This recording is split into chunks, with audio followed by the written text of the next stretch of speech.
What's up, everybody? Welcome back to another Master and Apprentice videos and podcast. Um, just had the ending of season 2 of Bad Batch, so today we thought we'd do a quick review for you guys. Just a quick notice: there's going to be light spoilers to kind of give it a full, good review for you guys. I've got to touch up on my favorite things and things I didn't like. So if you want no spoilers, you're going to have to click off from this video. If you don't care, don't worry, it's going to be pretty light from here. But with that, we'll get right into the rating. I would probably give this an 8 out of 10. I liked it more than season 1, I would say. Season 1 was probably a 7 out of 10, if not maybe a 6 out of 10 for me.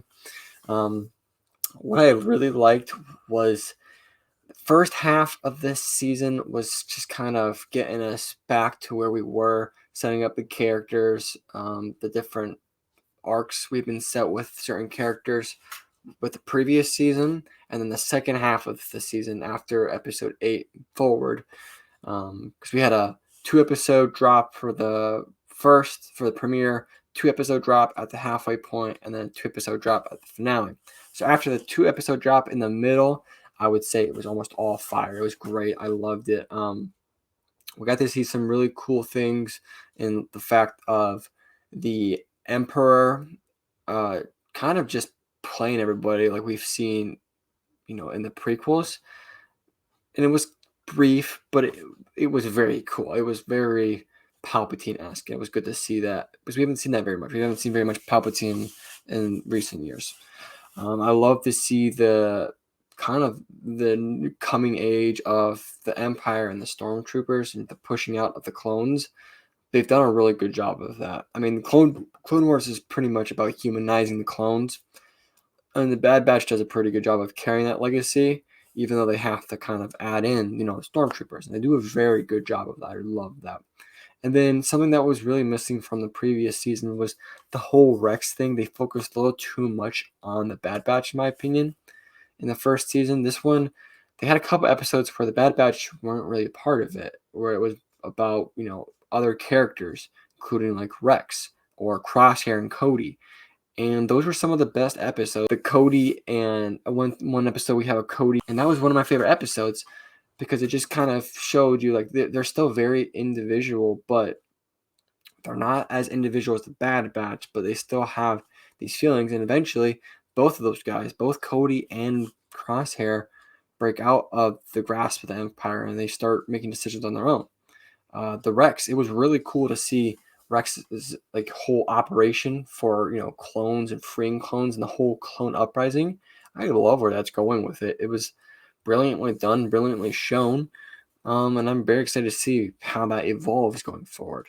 And then the whole Echo leaving, I think some of the drama stuff, things that were meant to kind of give you tear jerkers, right? Echo leaving, that was, very sad. Or Tech's death, that was very sad. That personally brought a little bit of tear in my eyes.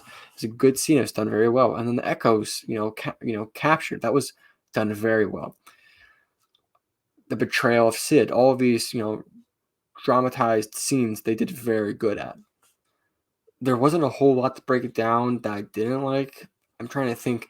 The few things I didn't like were just when they did have a filler episode, it felt like those filler episodes had no connection to the rest of the series. It felt like they were just almost random.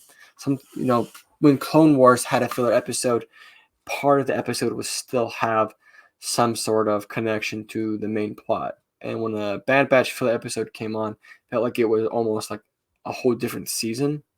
And I didn't like that. I thought like at least add a little bit of connection to what's already happening around the other episodes, but that's not too big of a draw, or not draw, I guess, negative.